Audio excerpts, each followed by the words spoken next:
What is a scam not many people notice? That renting a modem from your ISP is a huge waste of money. They'll tell you, oh, you should rent one because tech is always changing and it might go out of date. When I moved out on my own 4 years ago, I bought a modem at Best Buy for $70. If I had been renting from the greedy ISPs this whole time, I would have close to $500 on rental fees. And while tech is always changing, a modem is not something that changes very much. So please, if you are renting one, go out and buy yourself a modem. Even if the modem was changing more, it's not like they come swap them out very regularly. Edit, spelling. We'll be there to swap your modem sometime between Monday and Friday from 8 AM to 8 PM. Please be available or you will be moved to the end of the wait line. The Verizon $1 scam. Verizon tacked on a $1 fee onto 8% of their customers' bills each month, so over the course of the year, they did it to every customer. About 150,000. Their rationale was 50% wouldn't notice and just pay the charge, or would notice and wouldn't spend any time fighting a $1 charge. 50% would notice the charge and call to have it removed. Of those, 35% would get frustrated while on the call and give up. This added approximately $120,000 to the bottom line each year, 3 total, until caught. Once caught, they paid a $25,000 fine. Shit like that makes no sense to me. It's like when politicians get caught stealing money. Oh, so you stole $100 million. Just give me like 25,000 and it's all good. They should pay just as much money as they steal, or else they'll just keep doing it. I mean, that becomes a legit business strategy. Okay, we scam America for $100 million. We'll get fined $1 million. So we make $99 million. Then we just do it again. It's forever money, apostrophe. The ads on Facebook that say, "We're sorry to announce that we're closing our store." It's made to look like a page you might follow, but you have never heard of before, and that they might be suddenly offering huge deals. But it's like my dad always taught me, a lot of going out of business sales are really going out for business sales. I have gotten ads for the same hideous Ren-Fair hippie stoner chick clothing store, under about half a dozen different names. They've all been going out of business since April. The one with the giant wall hangings. The textbook industry. Biggest scam there is. Facts. As if school isn't expensive enough. Also, Pearson, textbook company, makes and sells tests at exorbitant prices. Think $100 for a multiple choice licensing test and you have to take 4. Ridiculous. When I was in school, I used this website for textbooks. Link. cheapesttextbooks.com/link. cheapesttextbooks.com/. It compares all sites and tells you whether to rent or buy your book and where. Also, most universities have an extensive library system where you can look up textbooks and check them out. My last few semesters of college, I didn't pay for any of my textbooks because they were all library books. How did you do all your online only homework that requires a key that costs only $10 shy of the book?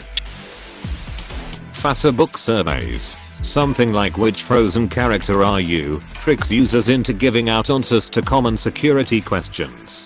I'm sure a lot of those could get direct access to the user's account by just clicking on the link as well. 1. What's your favorite season ? 2. What's your favorite fruit ? 3. What's your mother's maiden name ? 4. Would you rather have a pet reindeer or a talking snowman ? 5. What street did you grow up on? Your result, Hans. When the value pack price is higher than the regular pack price, the trickier the grams to dollar conversion, the easier to trick people. Or the bottle says 33% more, but it isn't free, it's just a bigger package. Or the now 33% more, free. While sitting next to the old bottles, that is the exact same weight. When a hiring company say we work hard but play hard, it means everyone is overworked and an alcoholic. Mandatory happy hours. It's never mandatory. It's just for those that want to hang out after work. And is very career limiting if you don't go. Printer ink. When I was using a home printer I found it was cheaper to buy a new printer. I recently bought a printer which came with starter cartridges, i.e. pretty much empty, and requiring new ink almost immediately. So this little workaround didn't work for me. It also makes me feel guilty about adding more electronics waste into the world, although the last printer actually blew up. When the boss says we're a family, we're family. Except I can disown you anytime I want, if it means me being better off. Because it now. Duck the worker's life lol. So just like my real family. In Australia you should check the history of your car's VIN before purchase, which will detail any insurance work, thefts, crashes or financial encumbrance on the car. There's a number of sites and places which charge $20-30 and have purchased domains like ppsr.com, au.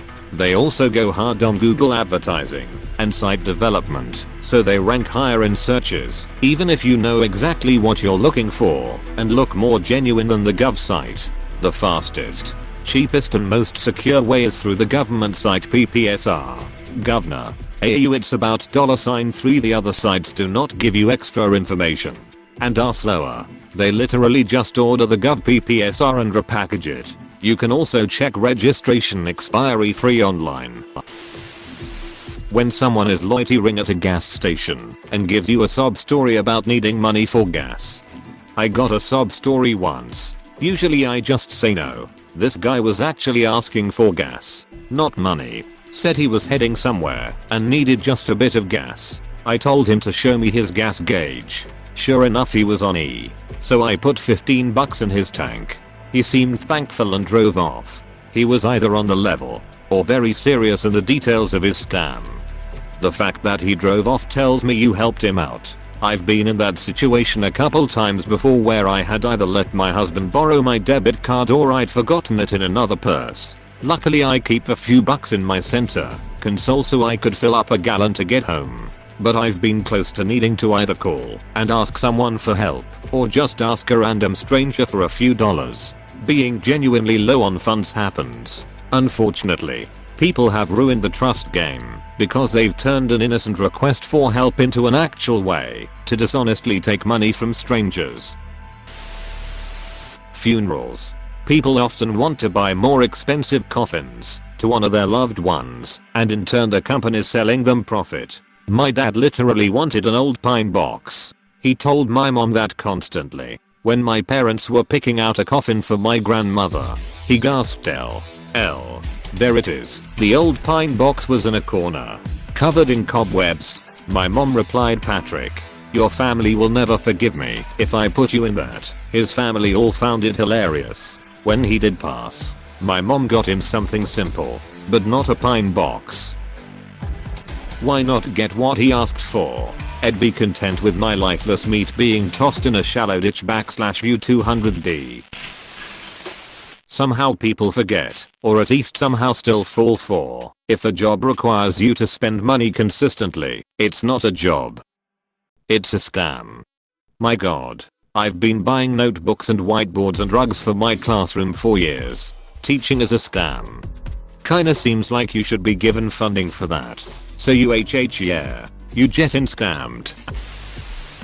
I posted another reply before, but also I had one more. Carfaxes, the website, almost scammed me and my boyfriend last week. Me and BF have a 2019 Hyundai Kona SE edition. Brand new off the lot, not accidents or tickets. We checked Carfax a weeks ago when shopping new car insurance and Carfax told me our car had 5 reports on it. We had to pay $50 if we wanted to see. Well, we have a lease, and alongside new insurance, we wanted to refinance our lease too. When we saw what Carfax said, we called the dealer immediately to see what happened. The dealer looked up our report and found absolutely nothing, and told us Carfax will say there is a report, make you pay for it, and then tell you that nothing is wrong. It is a ploy to make you pay for a service you don't need. So yeah, when checking Carfax, just be aware. It may try to prompt you to pay for information you don't and should not have to.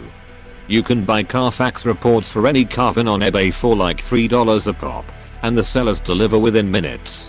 Dealers with unlimited searches, or their employees, do this for some side cash. I've never paid more than $5 for a Carfax report. That is fantastic information to know. Thank you. Basically anything where they keep asking you questions that you're saying no to until finally you feel guilty for saying no too many times, so you say yes. This was an actual sales technique taught to me, and we were told to use it to boost our VIP membership numbers. But I felt too guilty to use it. E.g., would you like to sign up to be a member? It's free and cardless. No thank you.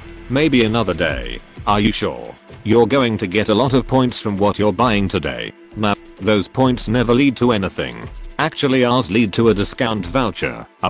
No thanks. I'm in a bit of a rush. It'll only take 20 seconds maximum. All I need is email and phone number. I don't want to be spammed with 100 emails a day. You can always unsubscribe from emails anytime. UMN.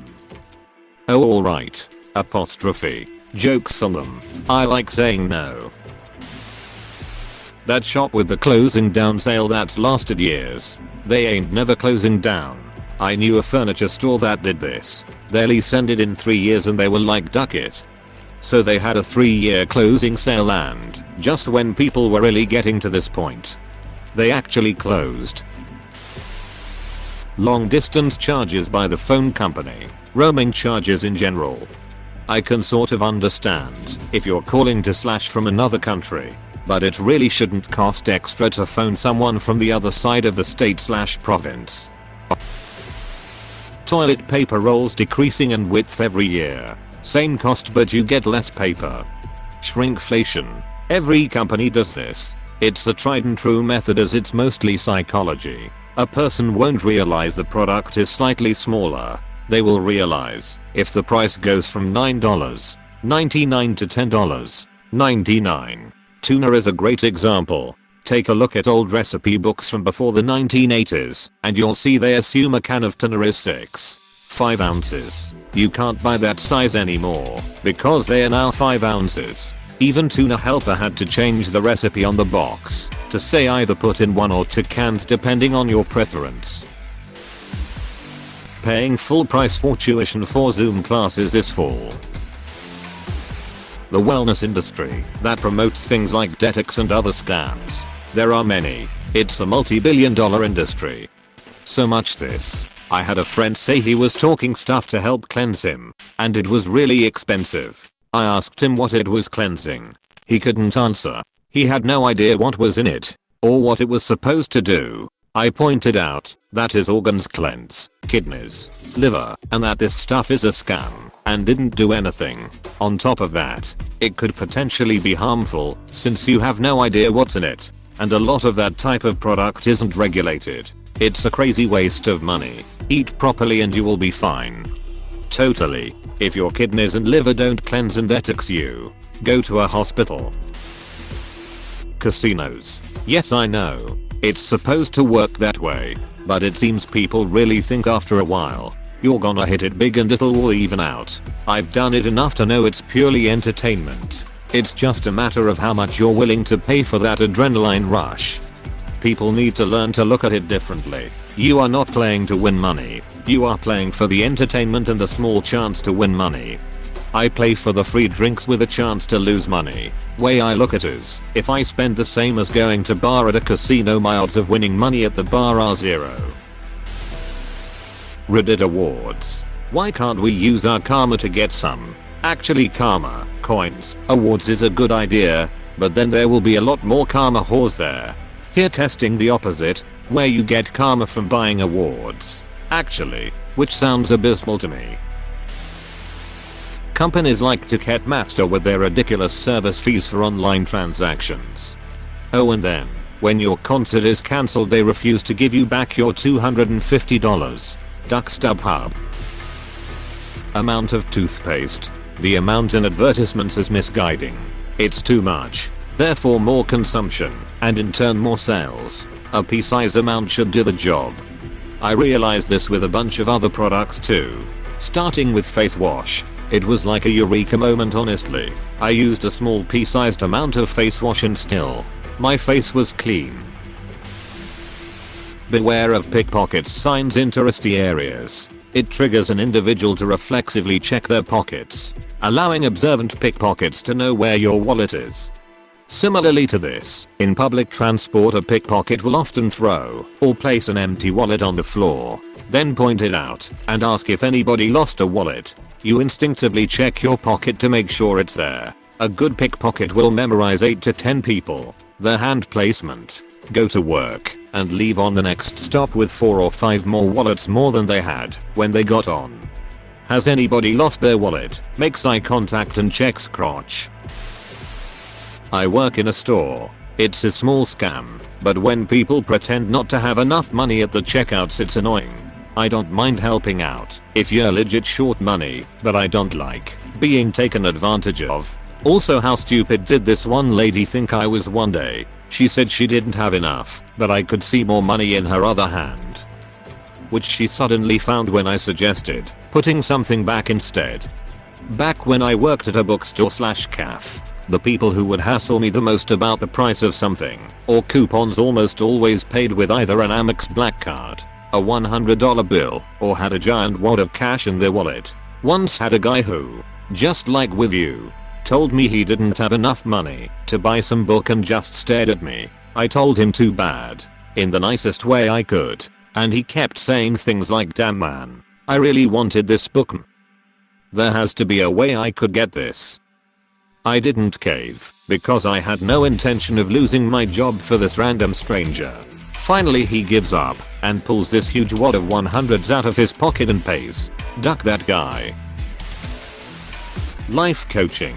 Not only is it a huge scam, but also a lot of life coaching schools are structured like cults, similar to Scientology. Please beware. You trying to tell me the barely high school graduate, thrice divorced alcoholic who is upside down on her subprime mortgaged house isn't a good person to take any and all advice from? For some reason, when I turned 30, a bunch of friends suddenly decided to change careers and become life coaches. Let's just say they weren't my successful friends, or my moderately successful friends, or my unsuccessful but emotionally stable and happy friends.